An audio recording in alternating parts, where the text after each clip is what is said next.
గతంలో కేసీఆర్ గారు పాత ముఖ్యమంత్రిగా ఉన్నప్పుడు అంటుండే ఎవరు రేవంత్ రెడ్డి గారిని, మా పార్టీ నాయకులు అంటే ఆ స్థాయిలో తిట్టలేరు కాబట్టి మేము మాటలు అంటలేము, కానీ రేవంత్ రెడ్డి గారిని బుడ్డర్ ఖాన్ అని. నిజంగా కూడా ఈ శాస్త్రాలన్నీ కూడా బుడ్డర్ ఖాన్ శాస్త్రాలే చేస్తున్నాడు. ఒకసారి ముఖ్యమంత్రిగా అవకాశం వస్తే ఇక అది కోతికి కొబ్బరి చిప్ప దొరికినట్టు ఈ షర్టు మీదకి వెళ్ళి ఆ షర్టుకు, ఆ షర్టు మీదకి వెళ్ళి ఈ షర్టు మీదకి దునుకుడే దానికి లక్ష్యం ఉంటుంది తప్ప మరి కొబ్బరి చిప్ప దొరికింది దీన్ని ఏదైనా మంచిగా వాడదాం, నేను దీన్ని 10 మందికి పెడదామనే ఆలోచన కోతికి ఎప్పుడు ఉండదు. ఆయనతో చిప్పలు ముక్కలు చేసి మందిరెత్తి మీద పడేస్తాయి అన్నట్టు. ఇవాళ ఈ బుడ్డర్ ఖాన్ కూడా గదే చేస్తున్నాడు. భారతీయ జనతా పార్టీ అధికారంలోకి వచ్చినటువంటి 10 సంవత్సరాల నుంచి అంబేద్కర్ గారి విషయంలో కానీ, రిజర్వేషన్ల అమలు విషయంలో కానీ, రిజర్వేషన్ల ప్రాతిపదికన అన్ని వర్గాలకు న్యాయం చేసేటువంటి అంశంలో కానీ పెద్దపీట వేస్తూ వచ్చింది. 54 ఏళ్ల పాటు కాంగ్రెస్ పార్టీ అధికారంలో ఉన్నది.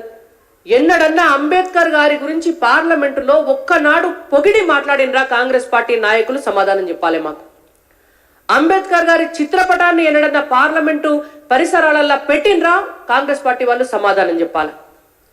ఇవాళ 10 సంవత్సరాలలో మేము అధికారంలోకి వస్తే అంబేద్కర్ గారి చిత్రపటాన్ని తీసుకుపోయి పార్లమెంట్ ఆవరణలో పెట్టినాం. భారతీయ జనతా పార్టీగా మేము గౌరవించినాం అంబేద్కర్ గారిని.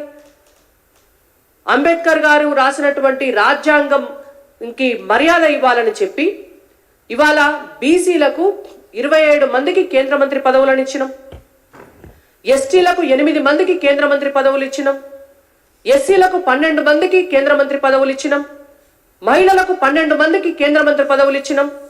ఎన్నడన్నా కాంగ్రెస్ పార్టీ ఈ రేషియోలో ఎస్సీలకు కానీ, ఎస్టీలకు కానీ, బీసీలకు కానీ, మహిళలకు కానీ అవకాశాలు ఇచ్చిందా కాంగ్రెస్ పార్టీ? చెప్పాలి.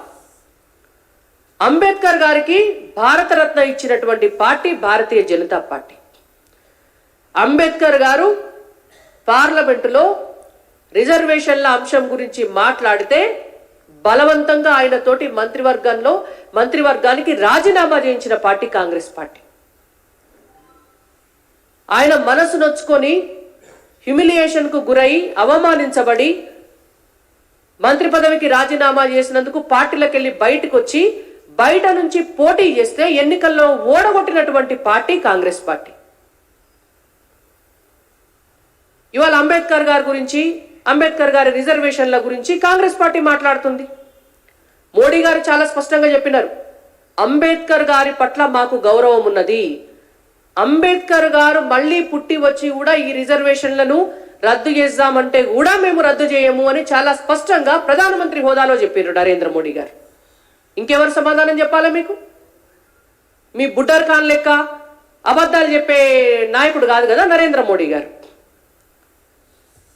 6 గ్యారెంటీలు 100 రోజులలో అమలు చేస్తాం, డిసెంబర్ 9నే రైతు రుణమాఫీ చేస్తాం, రాంగనే మొత్తం నోటిఫికేషన్లు ఇచ్చి ఉద్యోగాలు ఇస్తాం అని చెప్పి డిసెంబర్ 9 పోయింది, 100 రోజులు పోయినాయి, ఎంపీ ఎలక్షన్లు పోతున్నాయి, మళ్ళీ ఆగస్టు 15. ఎందుకంటే స్థానిక సంస్థల ఎన్నికలు కూడా అయిపోతాయి కాబట్టి ఈ అప్పుడు అడిగేటోడు ఎవడుండడు, తెలంగాణ ప్రజల నెత్తి మీద చిప్ప పెట్టచ్చని ఆలోచన.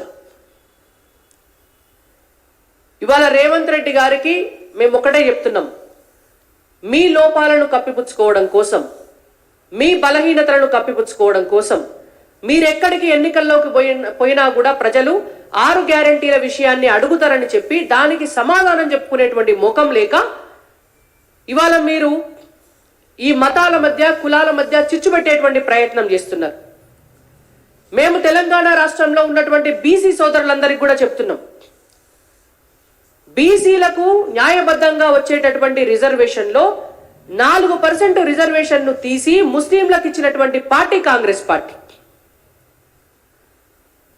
మతపరమైనటువంటి రిజర్వేషన్లు ఉండకూడదు అని అంబేద్కర్ గారు రాజ్యాంగంలో రాస్తే గౌరవ సుప్రీంకోర్టు కూడా మతపరమైనటువంటి రిజర్వేషన్లను అమలు చేయకూడదు అని తీర్పిస్తే మీరు అంబేద్కర్ రాజ్యాంగాన్ని అవమానపరిచి సుప్రీంకోర్టు తీర్పుని ధిక్కరించి మతపరమైనటువంటి రిజర్వేషన్లను అమలు చేసినటువంటి పార్టీ కాంగ్రెస్ పార్టీ.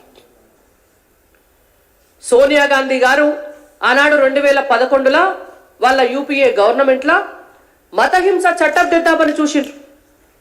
మతహింస బిల్లును ఇంట్రడ్యూస్ చేసినటువంటి పార్టీ కాంగ్రెస్ పార్టీ. ఆనాడు భారతీయ జనతా పార్టీ అడ్డుపడకపోతే మతహింస బిల్లు కూడా వచ్చు ఈ పార్టీకి భారతదేశంలో. వీళ్ళు మర్చిపోతున్నారు ఇవన్నీ. మతాలకు రిజర్వేషన్లు పెట్టింది మీరు, మతహింస బిల్లు పెట్టింది మీరు, ఓట్ల కోసం ఒక మతం పెట్టినటువంటి పార్టీని ఎంబడేసుకొని తిరిగేది మీరు, ఎంఐఎం లాంటి పార్టీని ప్రోత్సహించేది మీరు. ఇవాళ జిహెచ్ఎంసీ ఎన్నికల్లో సైతం కేవలం మతపరమైనటువంటి రిజర్వేషన్ల వల్ల అనేక మంది బీసీ నాయకులు అవకాశాలను కోల్పోయినారు. తెలంగాణ రాష్ట్రంలో ఉన్నటువంటి ప్రజలకు, అన్ని పార్టీలకు కూడా తెలుసు. మరి రేవంత్ రెడ్డి గారికి తెలియదా ఈ విషయం? నిజం చెప్పాలంటే రేవంత్ రెడ్డి గారికి తెలియదు కూడా. రేవంత్ రెడ్డి గారిది టీడీపీ డిఎన్ఏ, అది సమైక్యాంధ్ర డిఎన్ఏ. టీడీపీలో పుట్టి టీడీపీలో పెరిగి రియల్ ఎస్టేట్ దందాలు చేసి గుంపు మేస్త్రి పనొస్తే చాలు రాష్ట్రాన్ని పరిపాలించవచ్చు అని స్టేట్మెంట్ ఇచ్చినటువంటి రేవంత్ రెడ్డి గారు గా పని మాత్రమే చేస్తున్నాడు. భూములు కొని భూములు అమ్ముకునుడే రాష్ట్రాన్ని పరిపాలించడం అనుకుంటున్నాడు తప్ప ఆయనకు మరి కాంగ్రెస్ పార్టీ చరిత్ర ఏంది, కాంగ్రెస్ పార్టీ ఎట్లా పరిపాలించింది, మత రిజర్వేషన్లను ఇంట్రడ్యూస్ చేసిందే కాంగ్రెస్ పార్టీ, కాంగ్రెస్ పార్టీలను గతంలో ఎంఐఎం లాంటి పార్టీలు ఎట్లా తన్నినయి, ఎట్లా ఉరికిచ్చిండ్రు అనే విషయం తెలియదు ఆయనకు.